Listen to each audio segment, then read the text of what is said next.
It's the Daily Dog. Hey everybody, welcome back to the Daily Doug. I am thankful that you're here today. So happy Monday, you made it to a new week. It being a Monday, I am happy today to come back to the band Iron Maiden for an Iron Maiden Monday. So I'm happy to come back to Iron Maiden's catalog today. For those of us in the United States, at least, today is also Memorial Day.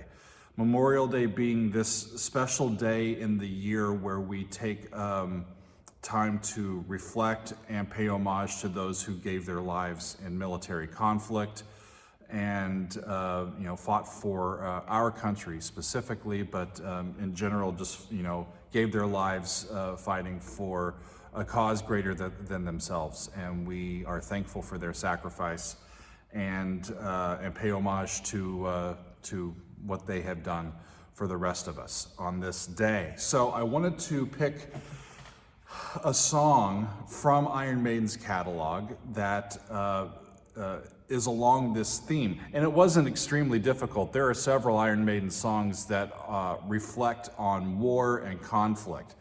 And today I have picked their song called The Longest Day. And this is a song off of their album, A Matter of Life and Death, and it was released in August of 2006. This is a song that references the D-Day invasion during World War II. It is, I don't know if it's based on, but it shares the same name as the classic movie and the classic nonfiction book, chronicling the Normandy invasion and the goings-on of the landings on many of these beaches, Omaha Beach included, and just as a reminder of the gruesomeness of war and of the ultimate sacrifice that far too many people gave. So we're going to listen to The Longest Day. I have picked the remastered studio version of this from Iron Maiden, and let's give a listen and see what the boys in Iron Maiden have to say on this subject. The Longest Day by Iron Maiden. Here we go. We're galloping into war.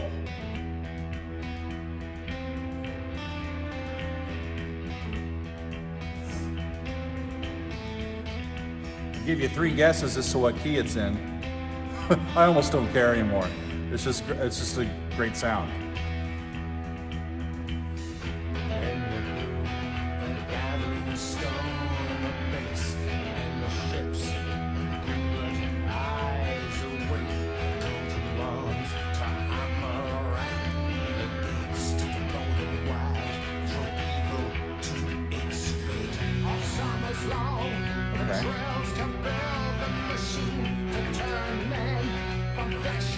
All summer's long the drills to build the machine to turn men from flesh and blood to steel. Wow.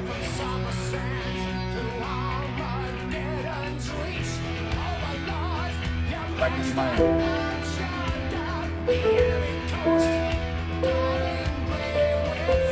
That's a neat melody that they've got going on here. They're over a static E minor chord, at least for half of this verse. And instead of going me, re, do, or sol, fa, me, they're going te, le, sol. They're going up to that 7th.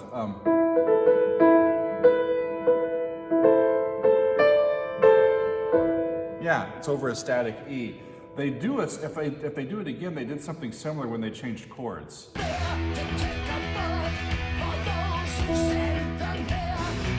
Yeah, they go to B minor. Do the exact same pattern, the 7th.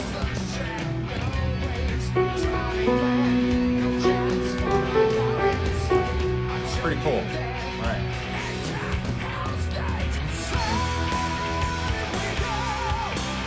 Faster tempo, more driving rock.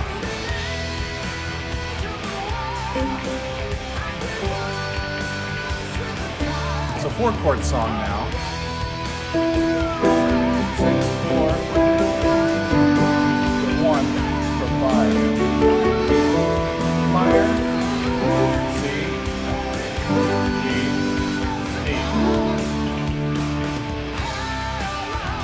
slower. Just little tempo changes. It's like they built each of these different sections in specific tempos and said, we're just going to go from this to this to this.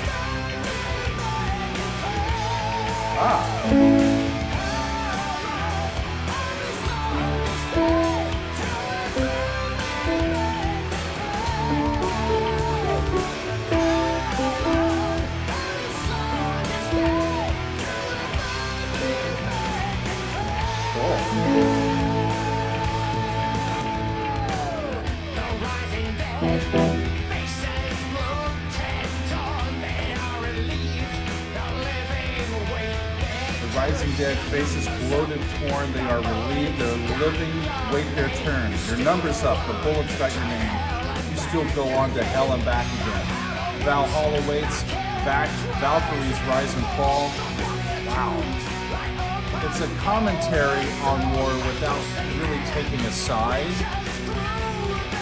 Kind of our reaction to these lyrics. Back into this sort of pre-chorus, I would call it, maybe a chorus. But they're saying these things almost as an account of it, without really taking a stand on whether they think it's good or bad, or whether they're talking negatively about it or positively about it. It's just presenting it in a way for to affect our own emotions.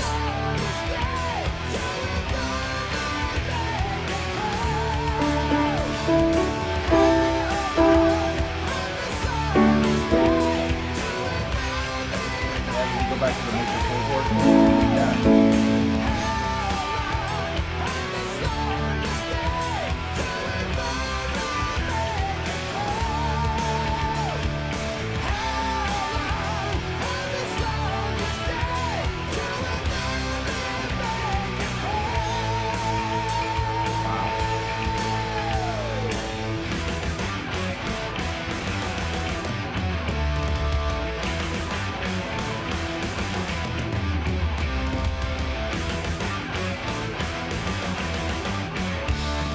Nice sort of progressive lick in E minor.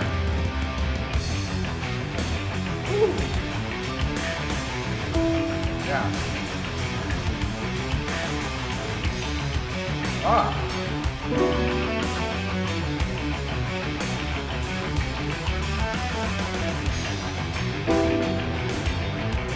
Sounds like they're going back and forth between the minor 1 and the minor 5 for these licks.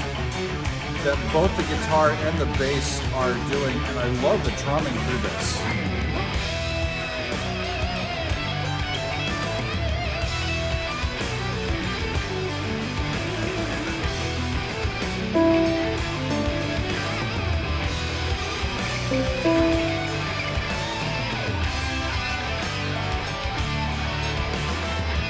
Sounds like they're doing some of the same progressions that Bruce was singing earlier. They're just doing it a little bit more heavily now with just the guitars. There's that major 4 chord.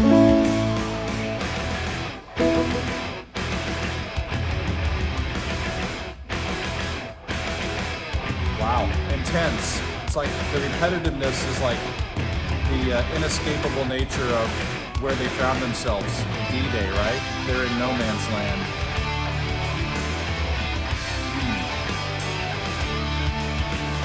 Them going into sort of a compound meter into this feel of like 6 is almost like a camaraderie among those that have given the ultimate sacrifice. It's a brotherhood that is kind of an exclusive club, right? Sadly. Great guitar playing.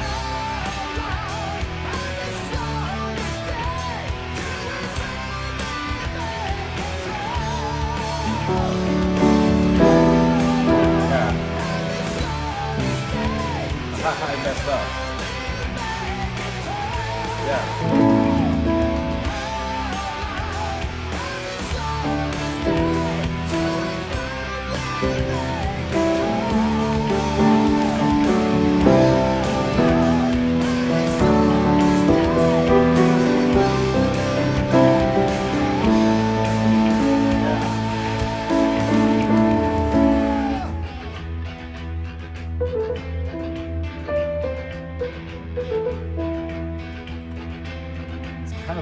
military march at the same time too, isn't it?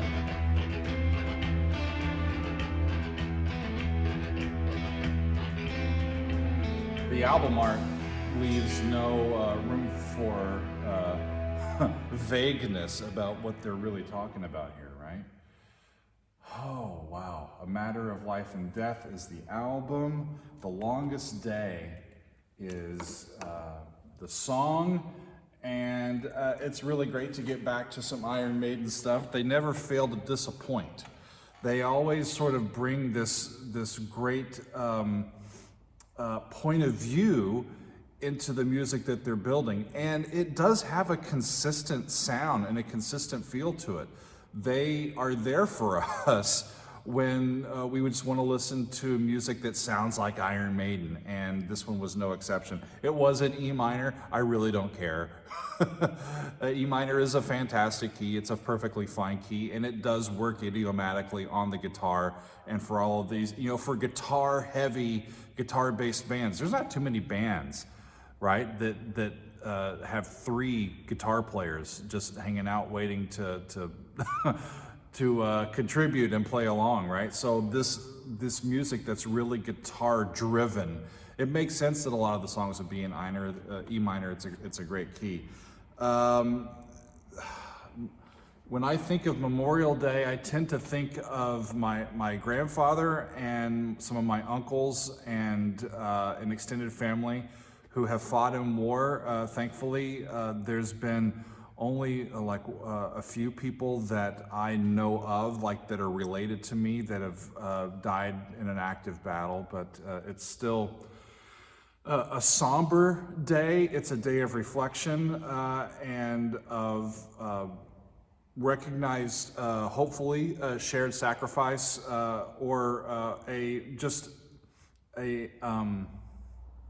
a way to pay homage and to think about the type of activity that our men and women in uniform do for us every day, and for the sacrifices that they endure for the greater good. So it was good to get back to Iron Maiden today and to spend a few minutes thinking about Memorial Day here in the U.S., and I'm glad that you were with us and along for the ride. Thanks for being with us today for this edition of the Daily Doug, and we'll see you next time on another edition of the Daily Doug.